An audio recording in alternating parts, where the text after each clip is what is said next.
Buenos días, buenas tardes y buenas noches. El tiempo hoy más que nunca es relativo debido a esta posibilidad de interconectarnos en diferentes momentos a través de diferentes espacios entre personas que quizá nunca nos hemos conocido pero que estamos compartiendo un vínculo en común. Una voz que nos habla o voces que nos hablan y que nos narran historias y nos dan información acerca del mundo. ¿Qué tan fidedigna vale esa información? Ese es otro tema, pero lo impresionante es esta posibilidad de conectarnos. Recuerden que mi nombre es Aldo Muñoz, yo soy psicólogo y psicoterapeuta y este podcast que se llama Podemos vivir la vida de una manera diferente tiene la intención de darme a conocer, de compartir información y de poder vincularme más con las personas para irlos llevando hacia el punto en donde deseo encontrarnos, hacia exportar recursos que en el espacio de psicoterapia se encuentran, pero que no se encuentran al alcance de todos por diferentes razones. Y esa es la intención que estoy teniendo a través de esta forma en la cual nos contactamos. Recuerden que si ustedes quieren saber más acerca de mi persona, se pueden acercar al sitio web eh, www.aldomunoz.com o buscarme a través de redes sociales como Aldo Munoz Castro. Y también me pueden escribir al correo aldo@aldomunoz.com. Es de esta manera en la cual ustedes pueden tener una mayor conexión conmigo. Si ustedes así lo desean y si me dan el permiso, por supuesto que podemos conectarnos más y poder platicar acerca de muchas cuestiones que están alrededor de nuestra vida y que están moviéndonos y que más que nunca en este río desbordado de información es importante ir buscando cosas que sean un poquito más aterrizadas y fidedignas, y esa es mi intención. Eso no significa que no pueda yo caer en imprecisiones, porque la realidad es que el conocimiento sigue progresando y sigue evolucionando, y la intención de ello es irnos llevando hacia un mejor puerto, pero sí es importante ir desechando de tantas voces información que nos puede hacer perdernos y quedarnos solamente en creencias, creencias con las cuales las personas viven la vida y que por desgracia quedan marcadas en su ser y que los alimentan hasta los últimos momentos de su existencia sin darse el permiso de corroborar de qué manera vivieron. Y por eso yo les digo, estoy convencido de que puedo vivir la vida de una manera diferente. Pero dentro de todo ello, la invitación entonces está a que ustedes se puedan conectar conmigo y podamos ir progresando hacia otra visión de la vida. Y bueno, para este programa que les he preparado, vamos a hablar de algunos temas interesantes, la serie del juego del calamar, acerca del Alzheimer, un poquito de psicología profunda, y dentro de esos temas también vamos a rondar, tuve la oportunidad de ir a ver la obra Tok Tok, y bueno, les platicaré un poquito más de todo esto, les doy la bienvenida y vamos a comenzar entonces.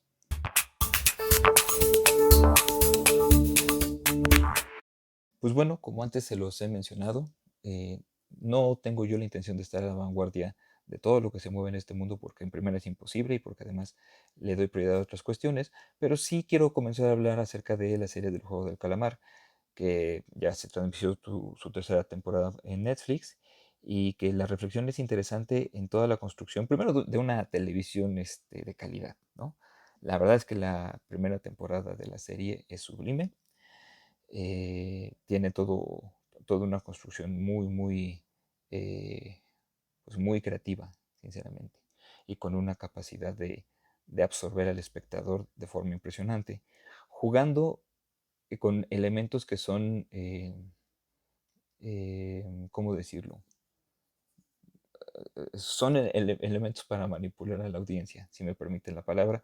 Y acuérdense que la palabra manipular, yo en este contexto de vida, yo ya no lo ocupo como de forma negativa. De hecho, los seres humanos buscamos manipular el mundo, ¿sí? Regularmente la manipulación la dejamos hacia, hacia describir a personas que quieren un beneficio traspasando sobre los demás, ¿sí? Transgrediendo al otro individuo. Pero en general la manipulación la hacemos los seres humanos desde que vamos a pedir un servicio, desde que vamos a reclamar algo que salió mal en algún producto que compramos, desde que hacemos un trámite gubernamental, desde ahí nosotros a través de nuestra forma de interactuar con las personas buscamos obtener un beneficio que nos permita lograr eso que estamos buscando. Pero bueno, dentro de esta narrativa de lo que es el juego del calamar, se juega con esta parte de la manipulación humana, de llevar al extremo las conductas que los seres humanos podemos hacer, meter un componente infantil, porque todos estos juegos infantiles le dan un matiz de perverso a lo que se ve en la serie, Y finalmente jugar con el espectador y las emociones que el otro pueda sentir. Y bueno, ustedes si han visto la serie, sabrán que son personas que en una situación extrema deciden ser partícipes en un juego que se les invita para poder resolver con sus deudas. Y en ese juego hay como que una introducción previa, ¿no? Un personaje que se dedica a captar a la población, metiéndolo en situaciones complejas, que por lo que veo evalúa eh, la capacidad de las personas para poder llegar a un extremo, ¿no? Que eso involucra desesperación, eh, el alcance que esa desesperación tiene y lo que la gente está dispuesta a hacer en ese extremo. Y esa es la llave para terminar de aterrizar si alguien se le invita a este juego. Y bueno, como vieron en la primera y en la segunda temporada, pues bueno, en la primera temporada el personaje principal va, juega, gana y decide volver porque desea terminar con el juego por todo lo impactante que fue y vivió. En la segunda temporada vemos como la primera parte de estos juegos. Aquí un punto de la segunda temporada es que se extiende, digamos, lo que vimos en una temporada, que fue todo este concurso, se desarrolló en una primera temporada, aquí lo divide en dos partes, lo cual creo que desde ahí rompe un poquito la dinámica de la serie, porque de alguna cierta manera sí no es igual el impacto inicial de la serie en su primera temporada a la segunda y la tercera. Y no sé si sea por quizá alguna pérdida de calidad, pero creo que sí tiene que ver con esta cuestión de extendernos la historia, ¿no? Y bueno, pues en esta extensión de la historia, pues creo que ahí se pierden ciertos elementos. Y lo que vemos es el conjunto de los seres humanos y su capacidad de poder interactuar buscando ese beneficio y buscando eso que anhelan y que nos habla de cómo el contexto social, por supuesto que esta estructuración que tenemos de sociedad, aunque muchas veces la gente lo pueda repudiar, tiene mucho un sentido y ese sentido está puesto en la posibilidad de tener reglas y normas que nos permitan una convivencia no perfecta. Pero si nosotros abrimos la puerta a que esto sea, eh, yo tomo lo que necesito del mundo y no me importa lo demás, pues al final caeríamos en una carnicería literalmente. Y eso es lo que el juego del calamar le apuesta un poquito a, a mostrar cómo sería la actuación de las personas en ese extremo. Y claro, los valores se vuelven más relativos conforme las situaciones se vuelven más extremas. Aunque permanecen estas esencias de los individuos jugando entre el bien y el mal, por decirlo así, aunque hay un bien y un mal que se va fragmentando más claramente y se justifican actos atroces y se cae al qué bueno que lo mató, qué bueno que ya se murió, qué bueno que tuvo esa muerte horrible, porque en esa construcción de los personajes se va llevando al espectador a que él desee las cosas que están sucediendo, a que él desee desde su interior que el otro, el personaje al que están odiando o amando, sufra o se salve. Y si se salva, qué alivio. Si se muere, qué dolor. Si sufre, qué bueno porque se lo merecía. Y claro que es una forma de nosotros externar muchas de esas emociones que están dentro de nosotros. Acuérdense que el gran error de la naturaleza humana o de la visión de la naturaleza humana es seguir creyendo que nuestro mundo instintivo es algo inferior. Está infravalorado nuestras cuestiones emocionales e instintivas y está sobrevalorada esta cuestión de lo racional, sobre todo porque no está en sincronía. Yo insisto, no es que algo sea mejor o peor, es que más bien no está complementado, no está organizado, estructurado en conjunto para que las cosas funcionen en una armonía mejor. Y eso es algo que llevo viendo desde hace muchísimos años y que sigo observándolo y que considero que a pesar del tiempo que he pasado de vida, eso no ha cambiado. ¿Sí? Quizá por eso es que los seres humanos tenemos esa sensación de que repetimos y la historia, por supuesto, de que repetimos patrones. Acuérdense que Sigmund Freud, eh, eh, el padre del psicoanálisis, bueno, o uno de los desarrolladores de la teoría psicoanalítica, pues habla del término de la compulsión a la repetición. Los seres humanos tendemos a repetir lo que no hemos podido resolver, por decirlo de alguna cierta manera, y es que no es fácil comprender los patrones. O sea, los patrones no es nada más el estoy actuando igual que mi papá, o estoy siendo igual que mi papá y ya. Si yo caigo en ese punto de conciencia, ya lo voy a cambiar. Eso, hacer conciencia es para mí es el punto inicial del cambio. En otras visiones, hacer conciencia era el cambio, pero en esta modernidad necesitamos entender que hacer conciencia es hacer conciencia, no va más allá de ello. Y hacer conciencia hay que seguir alimentándola y de ahí ir estructurando otros pasos para llegar hacia lo que es el tan anhelado cambio. Entonces, la serie permite también mostrar indirectamente cómo nosotros vemos el mundo y cómo es nuestra capacidad de actuar. Porque si nosotros estamos al final deseando la muerte de alguien o pidiendo que alguien se salve, que alguien sufra, que alguien le pase esto, pues eso habla de nuestras propias emociones y vivencias y de cómo nosotros estamos ahí dentro de nosotros con una serie de, de impulsos que sería bueno voltearlos a revisar. Porque cuando la gente está en momentos de alto estrés, en situaciones complejas, podemos mostrar aspectos de nosotros que parecieran que son los peores, pero son solamente la, la explosión de aspectos que están en nosotros no trabajados, no elaborados, no comprendidos. Y eso es algo que de repente la gente veo que todavía le sorprende muchísimo el cómo fue capaz de hacer eso. Pues en circunstancias muy específicas las personas podemos actuar de muchas maneras y eso es a lo que juega el juego del calamar.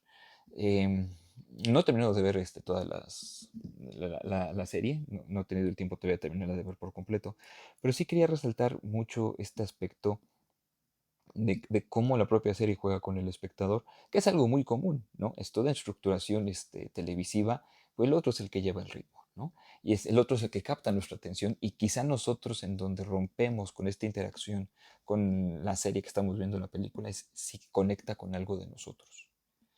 Y de qué manera conecta, porque es más, yo puedo decir qué película tan absurda, pero la puedo seguir viendo hasta el final por lo absurda que es o decir, wow, esta serie es una obra maestra y nosotros seguir viéndola porque nos sumergimos en ella de tal manera que nos lleva a querer completar la tarea, la travesía que están viviendo los protagonistas. Entonces, en esta manipulación televisiva, que es igual que la manipulación que se hace a la hora del juego, pues los creadores, productores y los desarrolladores de la serie, pues nos llevan a ese mismo juego nosotros. Es un juego a la par entre lo que vemos expuesto en la serie con lo que nosotros estamos viviendo. Y la verdad es que pues, ha sido eh, un gran desarrollo, ¿no? Independientemente de cómo ustedes valoren esta segunda y tercera temporada, la serie la verdad es que tuvo un gran impacto televisivo, se habló muchísimo de ella y se seguirá hablando de ella yo creo que a través del tiempo. Y la verdad, lo bonito de este mundo moderno es que podemos ver televisión de alta calidad de muchos lugares del mundo. Así que si ustedes tienen la oportunidad de ver la serie, si no la han visto, pues se los invito. Sí hay que tener un poquito de, hay como decirlo, sí impacta, ¿no? Van a ver mucha sangre, en teoría sangre, porque realmente no es sangre, van a ver cosas llevadas al extremo, entonces creo que también es importante hacer conciencia de que hay momentos en donde podemos ver cosas, ¿no? Porque a veces nos damos cuenta de nuestro propio estado emocional y entonces pensamos que voy a ver un rato una serie para ya dormirme y si se pone a ver el juego del calamar antes de dormir no creo que sea muy eficiente para su sueño. Entonces también hagan esa valoración. Y bueno, vamos a continuar entonces.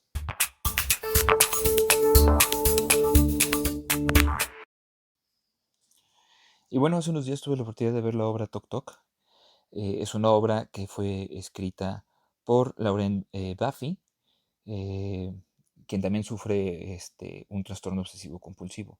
El trastorno obsesivo compulsivo, como regularmente la gente lo tiene concebido, son estas personas que tienen ciertos rituales para poder enfrentar la angustia que viven respecto a situaciones de la vida. ¿Sí? La base de la cuestión del obsesivo tiene que ver con la ansiedad.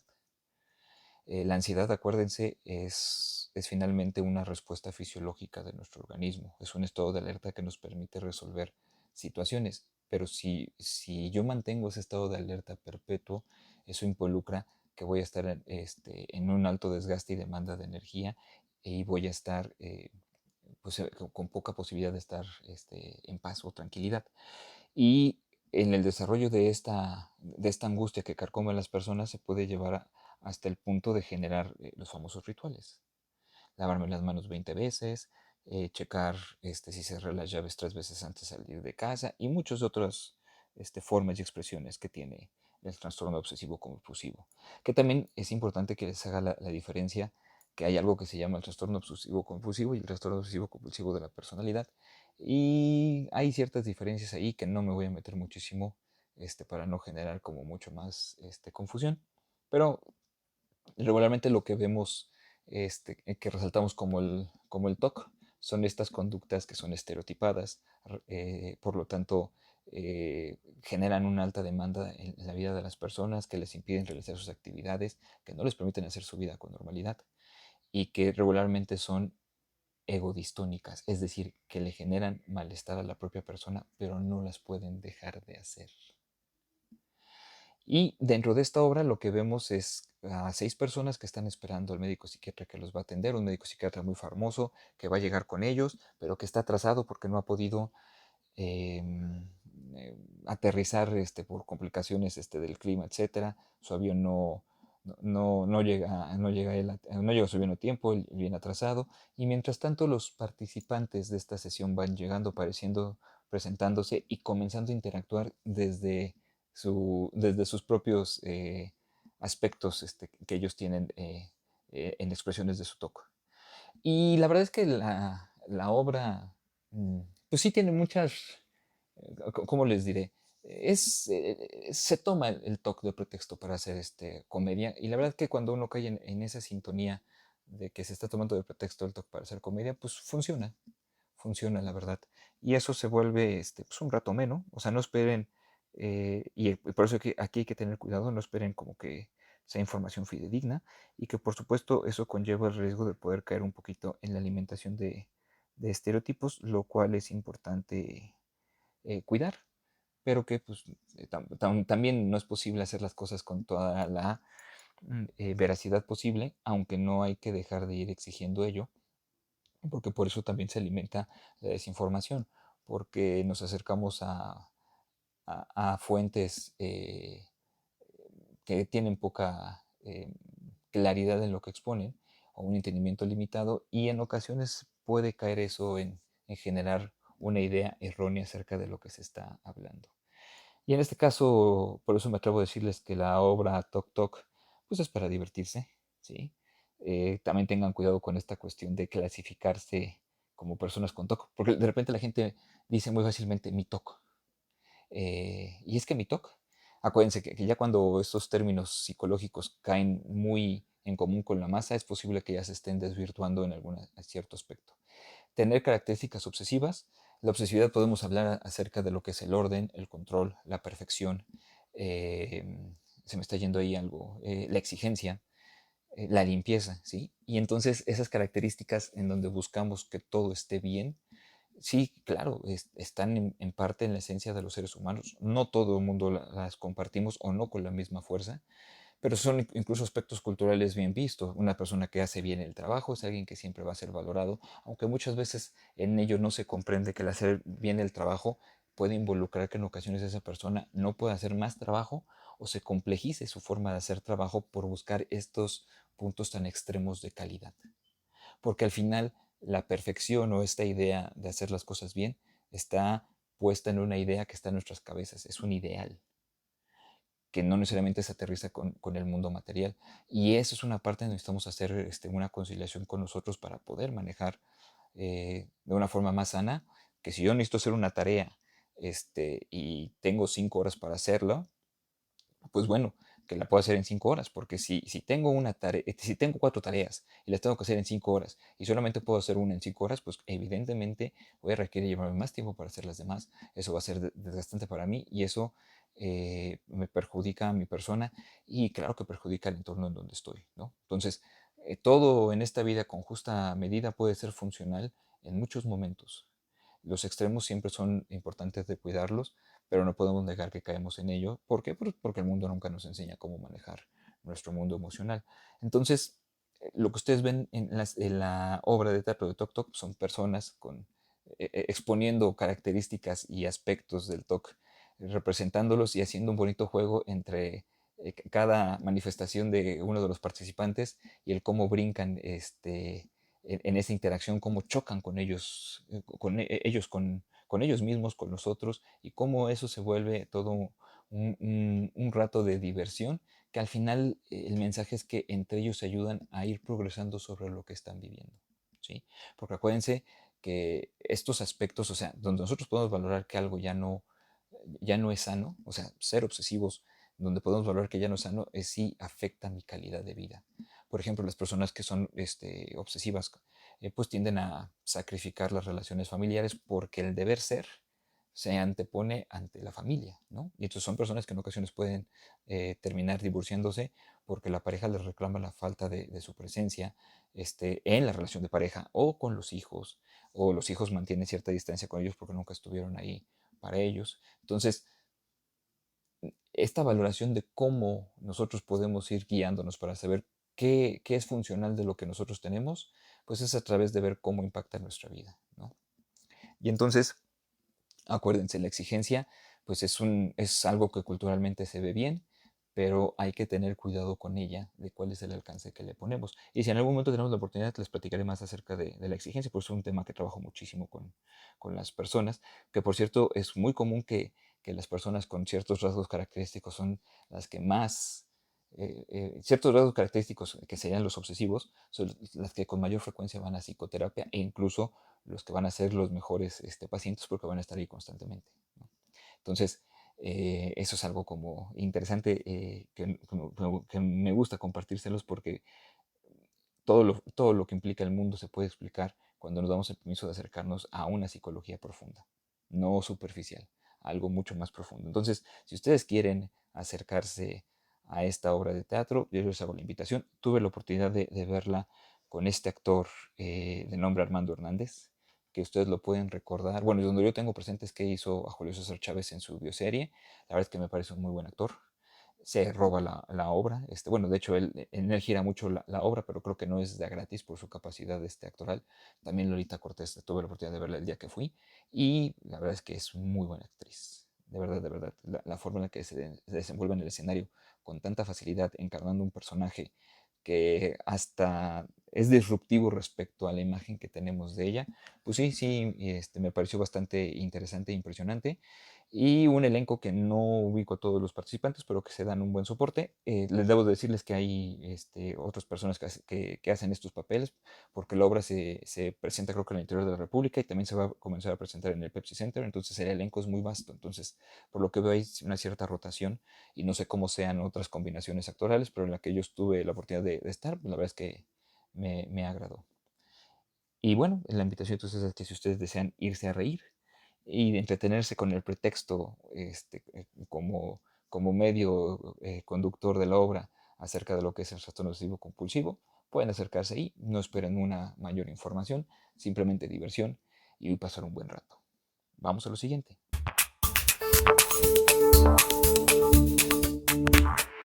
Y ahora vamos a hablar un poco acerca del Alzheimer, eh, que es una enfermedad que involucra el deterioro de las habilidades cognitivas de las facultades mentales de las personas. Propiamente, el Alzheimer es una forma de demencia. Y la demencia, en una definición general, es el deterioro progresivo de las facultades mentales, ¿sí? Cuando nosotros vamos viendo que una persona que podía prestar atención, retener información, manejarla, explicarse, poder hablar de forma fluida, vamos viendo cambios en estos aspectos de la persona, podemos ir comenzando a ver que puede ser ahí el que se está marcando la presencia de una demencia. Y esto es muy común de verlo en las personas adultas mayores, pero creo que es importante irlo cuestionando en qué tan común tendría que ser verlo como lo vemos hoy en día. ¿Por qué? Porque, número uno, vivimos más años y eso que involucra que nuestro organismo pues va desarrollándose o va evolucionando, porque acuérdense, nuestra salud va cambiando con el paso del tiempo. Y más que decir perderla, para mí es cambia. Y en nosotros cómo podemos mantener nuestra salud, pues es ya un tema que es importante que abordemos en otro momento, pero digamos que nosotros como cuidamos nuestra salud, pues claro que la llevamos hacia puntos en donde no nos beneficia muchísimo el que podamos conservar nuestras características con los cambios correspondientes de la edad a través del tiempo. Por lo tanto, Es común ver cómo los adultos mayores, que en algún momento fueron nuestros padres, que fueron jefes, que fueron maestros, que fueron directores, que fueron las personas con las que saludamos y convivíamos, van cambiando. Sí, eso es inevitable, pero la forma en la que esa progresión se dé es lo que sí podemos hacer algo al respecto. Y todo esto que estamos viendo con respecto a las demencias, pues nos habla mucho del cuidado que necesitamos hacer desde jóvenes. No desde que ya tenemos 30 o desde que ya tenemos 40 y nos tenemos que hacer estudios, desde jóvenes. ¿Sí? Creo que es una enseñanza que nos hace falta muchísimo el hablarle a la gente joven de cómo vas a llevar tu calidad de vida desde pequeños. ¿Sí? Fomentar esta parte del autocuidado que por desgracia, si no cuidamos la salud física, la emocional, como siempre digo, menos. Y entonces, pues vamos desarrollando situaciones eh, que, que van potenciando riesgos, ¿no? La forma en la que comemos, la forma en la que descansamos. Ahorita que hablábamos del obsesivo, imagínense, una persona que por trabajar mucho, por entregar tareas para su maestría, licenciatura, etcétera, sacrifica lo más fácil que siempre lo más fácil dentro de estas características obsesivas de sacrificar es como lo que parece menos esencial, mi sueño, mi comida, mis necesidades más básicas. Entonces, toda esta progresión que vamos viendo de cómo la gente llega a estos puntos para desarrollar demencias como el Alzheimer, pues tiene que ver mucho con los hábitos que tenemos y otros factores que de hecho es parte de los que les quiero hablar el día de hoy. Dentro de uno de los aspectos que quiero hablarles acerca de esta enfermedad es que se está viendo la importancia del litio, ¿sí? El litio pues, es un metal, pero en ciertas características pues es algo que es necesario para los seres humanos y es lo que investigadores de la Universidad de Harvard se dieron cuenta al revisar el banco de cerebros de personas que han donado sus cerebros a la ciencia y pudieron ir haciendo un rastreo que una de las cosas que veían como deficiencia es el litio. Y por lo tanto, esto nos abre la puerta a que si comienza a verse a edades tempranas una baja de litio en las personas, pues es quizás sinónimo o indicador de que se requiere tener cuidado porque se puede desarrollar un tipo de demencia como el Alzheimer. Esto no significa, y quiero hacer mucho la aclaración porque para mí es muy importante que vayamos cuidando esos aspectos, que esto no significa que comenzamos a buscar a suplementarnos con litio, como hoy en día que hay un boom de suplementaciones. Hoy el magnesio, hay muchas cosas que hoy en día son como lo máximo, porque es el suplemento mágico. Acuérdense, cuando ya algo suena como el suplemento mágico, ya hay que tener mucho cuidado de lo que estamos hablando, ¿no? Y en este caso, eh, la importancia del litio es que es parte de los estabilizadores del estado de ánimo. El litio es algo que es muy comúnmente dado para las personas que viven el trastorno bipolar. Estos cambios muy drásticos de una depresión muy profunda a un estado de energía muy extremo, es decir, la manía, es algo que le ayuda a las personas en su tratamiento el que se les medique con litio. Entonces, es importante hacer esta referencia de que esto no significa que entonces como sumamos litio, más bien los autores del estudio lo que nos piden es hay que investigar mucho más, hay que hacer ensayos ya muchos más directos para poder ir viendo cuál es el valor de todo esto que estamos nosotros hablando y aterrizando con respecto al uso del litio y la importancia que tiene en la presencia de las personas, su presencia o ausencia en las personas para cuidar el desarrollo o el no desarrollo de la demencia como es el Alzheimer. Y dentro de ello, también otros investigadores se dieron cuenta que la demencia que desarrollan los gatos es similar al Alzheimer. Es decir, la demencia felina puede ser similar al Alzheimer. No decimos que es Alzheimer y entiendo por qué, porque finalmente es algo estudiado en los seres humanos, por eso manejamos demencia felina y hago la diferencia con la enfermedad del Alzheimer para poder entender un poquito por qué se hace esta distinción. Pero se está viendo que en estudios con gatitos, pues la forma en la que evoluciona es similar, la demencia felina a la enfermedad de la que estamos hablando y que pues, ha marcado mucho estos hitos de salud hoy en día por el impacto que tiene. ¿No? Esta cuestión de olvidar, de ya no conocer a las personas, de sentirse de repente perdidos, la ansiedad que involucra el reconocer que no estoy en un espacio en donde es mi casa, que yo vivía en otro lado. Son características que son bastante fuertes de enfrentar. Por eso es que tiene mucho impacto el desarrollo de esta enfermedad. Y, Y bueno, este modelo que se puede estudiar de la evolución del Alzheimer en los humanos a través de los gatitos, pues da la pauta de poder entender cómo progresa la enfermedad, de poder hacer estos modelos de intervención de trabajo para poder desarrollar alternativas al respecto. Y por lo tanto es algo importante, ¿no? Eh, y bueno, y de esta conexión que tiene con los gatitos, pues nos habla mucho acerca de cómo los seres vivos a nuestro entorno nos pueden ayudar muchísimo y de muchísimas más formas para entender cómo es la vida de los seres humanos, porque finalmente nunca se ha perdido esta conexión. Somos unos animalitos más.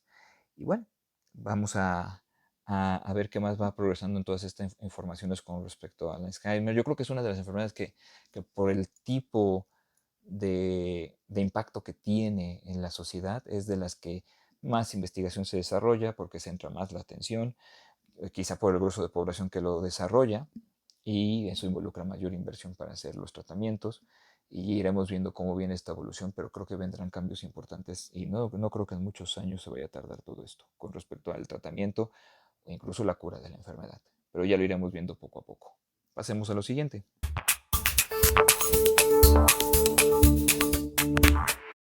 Y bueno, vamos a pasar a hablar un poco de psicología profunda. Y nuevamente, en mis manos está el manual de psicopatología clínica de Adolfo Harney y Anthony Talard, la segunda edición actualizada. Y hoy les quise tocar un tema que me parece a mí muy interesante porque lo sigo comprendiendo, que son las ideas delirantes. Culturalmente es muy fácil de repente escuchar es que está delirando. ¿Y eso a qué hace referencia esta expresión cultural? A ideas que está teniendo una persona que son falsas para los demás y que llegan a un extremo que ponen en actuación a las personas, ¿sí? Son creencias que no se mueven fácilmente, ¿no? Imagínense pensar que mi esposa me está engañando, puede ser una idea delirante. Em, Pensar que los nazis me están siguiendo es una idea delirante. Y la cuestión está en que todos tenemos un sistema de pensamientos y esos pensamientos tienen ciertas ideas que rigen nuestra forma de ver y vivir el mundo. Pero ¿qué tanta rigidez tienen esas ideas y qué tanta capacidad tenemos de nosotros eh, contrastar esas ideas con el resto del mundo? Es quizá una de las cosillas que nos puede hablar de cómo podemos ir entendiendo lo que es una idea delirante o lo que es un delirio. No es un tema fácil. Voy a intentar aterrizarlo un poquito para ustedes porque de verdad no es tan fácil el decir, es que está delirando. ¿Sí? Claro, nos puede brincar en extremos muy específicos, pero es que por desgracia, acuérdense, hay que ver la vida en escala de grises. Estamos hablando de los delirios, pero de ahí hacia abajo podemos ver ideas como es que el gobierno siempre nos roba, ¿no? Que es una idea que yo no le quitaría un fundamento, pero cuando hacemos una generalización, ¿qué es lo que provoca esa idea? Provoca que entonces nosotros no podamos, por ejemplo, conciliar con, con los gobernantes, o que nos lleva a ya no ser partícipes porque ellos siempre están robando y nosotros nos friegan, y que son ideas tan normalizadas que se comparten entre las personas y se reproducen a través del tiempo. Una idea que a mí siempre me ha gustado es que estamos en crisis. Eso ya es algo que escucho menos, pero de mi niñez a quizá mis veintitantos años, siempre escuché la cuestión de que estábamos en crisis, ¿sí? Y déjense de un contexto de qué significa la palabra crisis, porque necesitamos hacer una definición desde la parte económica, etcétera, lo que ustedes quieran. Pero esta visión que al final deja de una cuestión de estar en un mal estado económico, ¿no? De que las dificultades económicas están ahí muy presentes y que no se puede hacer algo al respecto. Y esa es la cuestión donde se puede ir cuestionando. O sea, sí, o sea, sí estamos expensas de este mundo hostil, atroz, que no nos permite mover más nuestra economía y entonces nosotros estamos expensas del mundo. Eso es algo que les quiero dejar a reflexión, ¿sí? Claro, cada vivencia es particular. Si le preguntamos al empresario exitoso, quizá nos dirá que no. Si le preguntamos al empleado de la cadena comercial de tiendas, pues nos puede decir que sí. La cuestión está en esta generalidad y cómo eso va empapando nuestra forma de ver el mundo. Pero quizá voy a intentar ir un poquito de forma más fina dándoles un poco de definiciones que aquí los autores o los compiladores de esta obra nos van hablando. Y bueno, una idea delirante es una creencia falsa que se basa en ideas incorrectas sobre la realidad externa.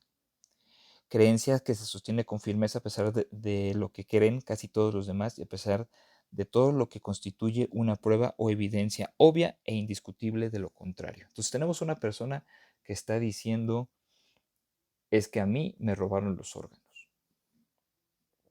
Oye, pero no tienes una cicatriz, tu cuerpo no ha reflejado una modificación en su funcionamiento que nos pudiera dar como pauta para pensar de que algo sucedió. No, es que a mí me quitaron mis órganos. Y entonces ocupo este ejemplo porque es un poquito práctico, en el sentido de que esta es una idea totalmente extraña.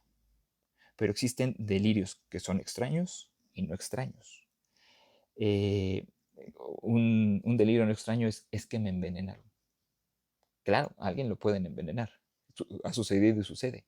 Diferente a es que me quitaron los órganos. Entonces, si ustedes ven, es una creencia que yo estoy teniendo, que la estoy, a pesar de las posibilidades de ser refutada, yo la mantengo y la sostengo. Aquí es nuestro que lo imaginen en una forma extrema, ¿sí? Porque nuevamente podemos pensar en que todos deliramos. Más bien todos tenemos la capacidad de generar ideas rígidas, inamovibles, difíciles de cuestionar, que a lo mejor no son tan extrañas.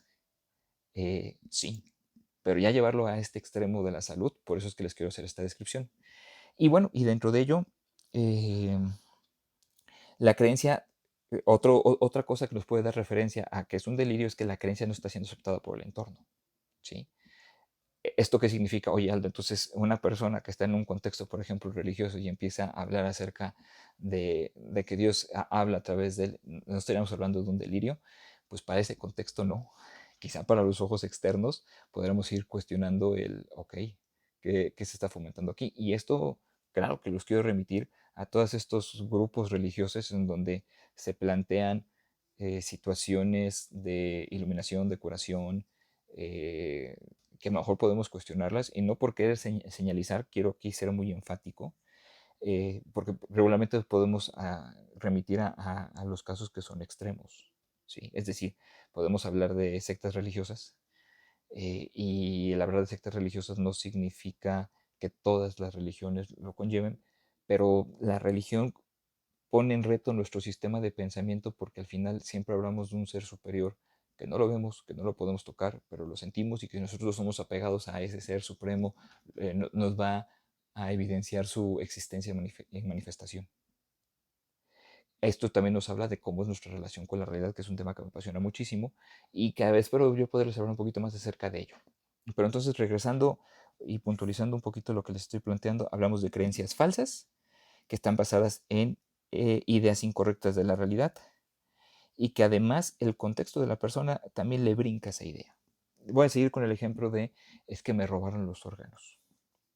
Entonces, me robaron los órganos, es una creencia que yo estoy teniendo, que yo la voy a pelear a todo el universo y mi propio contexto me va a decir, oye, es que no hay cicatrices, me van a llevar con el médico y el médico va a decir, oiga, es que no hay ningún cambio en en su funcionamiento fisiológico, no hay ningún indicador de que le hayan hecho algo, de que haya sucedido algo, ¿no? Y la persona va a seguir manteniéndolo. Se considera delirante porque la afirmación está hecha en un contexto inapropiado y con una justificación que no es la apropiada, ¿sí? Entonces, lo delirante está puesto sobre cómo tiene el impacto, ¿no? Y el contexto donde está la persona. Como les decía, es más fácil poder pensar, alguien me envenenó porque es una idea delirante no extraña, pero bueno, eres un servidor público, eres alguien famoso, hay personas que te han querido hacer daño en tu entorno, o sea, realmente tienes problemas con las personas de tu entorno o qué sucede, como para ir distinguiendo la fiabilidad, pero la fiabilidad para que nosotros podamos distinguir si es una idea delirante o no, porque quien la está viviendo, a él no le van a quitar esa realidad. De hecho, existe el trastorno de ideas delirantes. Y el trastorno de ideas delirantes tiene relación con la paranoia, ¿sí? ¿Por qué? Porque si estoy hablando de que alguien me hizo algo, pues estoy hablando de la desconfianza puesta en el mundo y entonces todo eso, si evoluciona bajo los factores necesarios, se genera estas ideas delirantes. Y estas ideas delirantes, yo lo he podido ver como a través de la medicación, la gente puede llevar una vida bastante adaptada, por no decir normal. ¿Sí? Por eso también quiero yo enfatizar la importancia de los medicamentos. Entonces, retomando un poquito las ideas, hablamos de una creencia eh, que es falsa,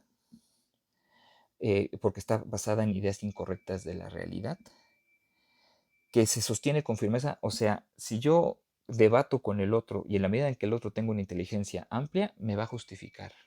Es que tú no puedes ver que uno me quitaron los órganos porque las personas que lo hicieron tienen todo un sistema médico revolucionado que a través de quién sabe qué logran hacer extracción de órganos y suplantarlos por otros, ¿no? O es que tú no viste que me envenenaron porque las personas que lo vienen haciendo son especialistas en su labor. Por eso es que nuevamente vean cómo quizá las ideas delirantes extrañas pueden ser un poquito más fáciles de poder decir aquí algo sucede versus las ideas no extrañas.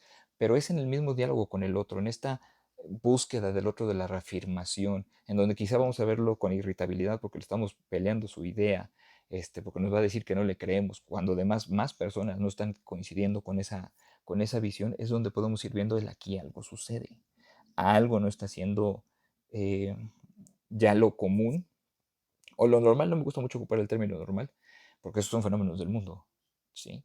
O lo normal, entonces ahí podemos ir haciendo esta distinción y sobre todo ir viendo la realidad. O sea, eres un personaje famoso, eres un actor importante, un político de renombre, eres una estrella deportiva, eres un científico, como para que quieran hacerte algo de esta naturaleza.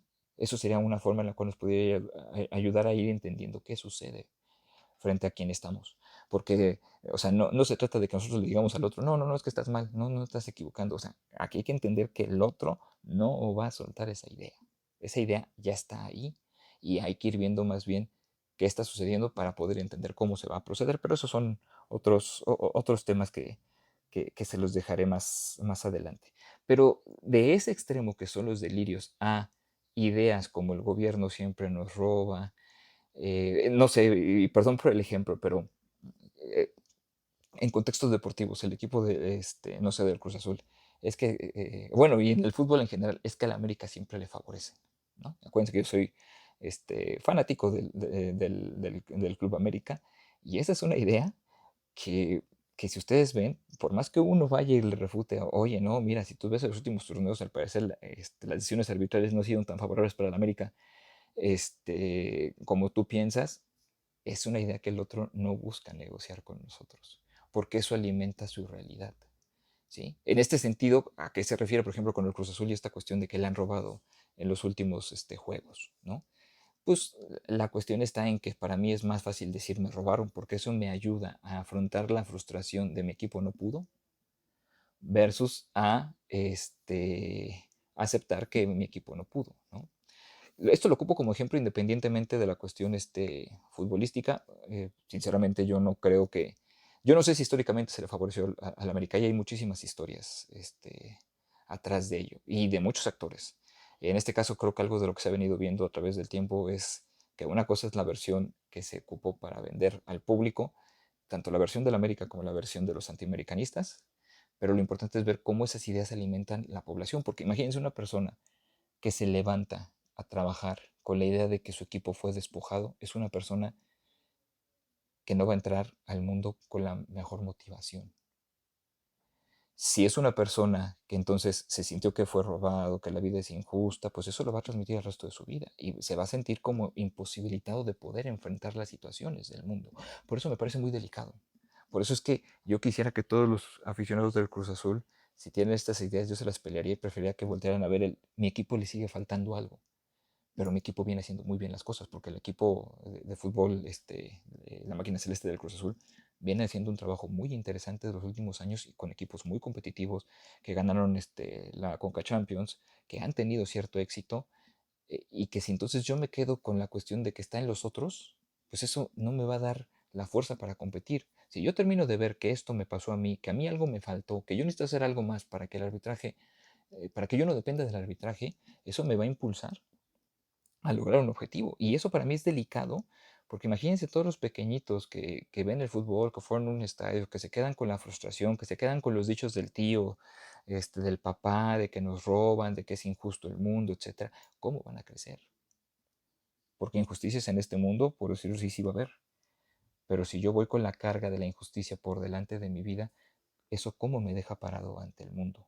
Y eso no me va a dejar ninguna buena referencia. Por eso es que quiero hablarles de esto, porque todos tenemos ideas, todos tenemos creencias, todos tenemos un sistema de pensamiento que hay que voltear a ver en qué estamos fundamentados y cuestionar algunas ideas porque las volvemos como verdades absolutas. Y esta es una de ellas, ¿no? El México y el ya merito. Es que somos siempre el ya merito.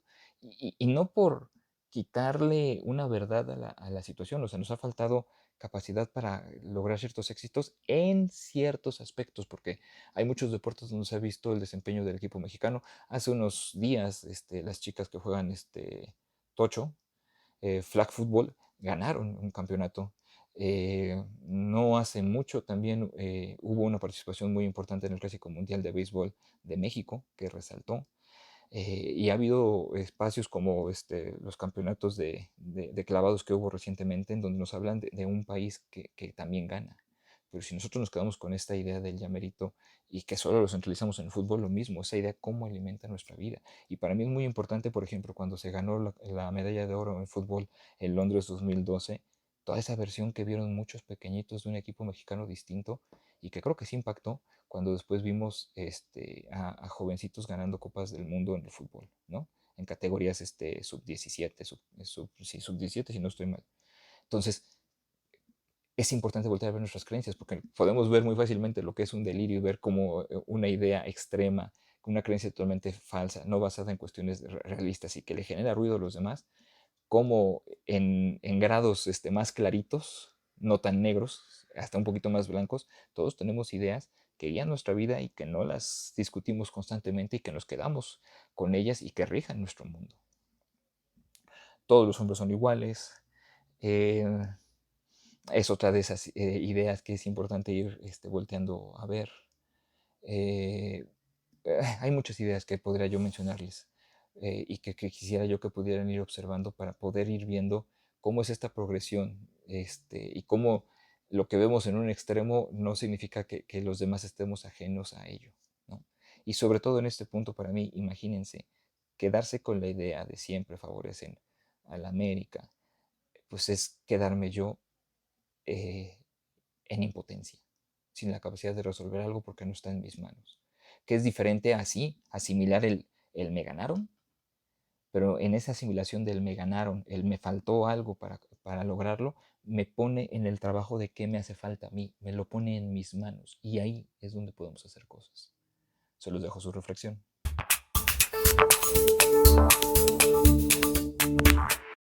Y por último, para terminar este día, les quiero yo compartir una pequeña canción eh, para darle un poquito más de contexto eh, a todo lo que estamos hablando. Porque estamos hablando un poquito del extremo de la salud, de la locura, que muchas veces nosotros somos como ajenos a ello, pero a veces no vemos cómo, yo siempre insisto, no volteamos a ver la locura dentro de nuestra normalidad. Y para ello les quiero yo compartir una canción que se va a quedar ahí, aquí puesta como sugerencia en este podcast, que es la canción de Onwell de la banda norteamericana Matchbox 20. La verdad es que es una de mis bandas favoritas. Y bueno, pues es una canción que aparece en el 2003. Y esta canción habla acerca de... bueno, una de las frases que me gusta muchísimo en la canción dice, no estoy loco, solo estoy un poco mal. Y me gusta toda la armonía construida alrededor de la canción. El video me parece bastante creativo. Y justamente, ¿por qué? Porque no necesariamente necesitamos estar locos para poder reconocer lo que sucede en nosotros y que muchos aspectos de nuestro mundo no es que estén mal, es que no están construidos de forma sana porque uno de mis principios básicos es no nos enseñan a construir la salud. Pero dejándoles estas reflexiones, yo prefiero dejarles puesta esta canción para que ustedes la puedan escuchar y entretenerse un rato. Por lo pronto me despido, les agradezco muchísimo que hayan escuchado este podcast y hayan llegado hasta este punto. Recuerden que me pueden encontrar a través de mis redes sociales buscando Aldo Munoz Castro. También en el sitio web www.aldomunoz.com y si gustan escribirme en el correo electrónico aldo@aldomunoz.com. Les agradezco muchísimo, nos estamos conectando nuevamente y espero que se encuentren lo mejor posible.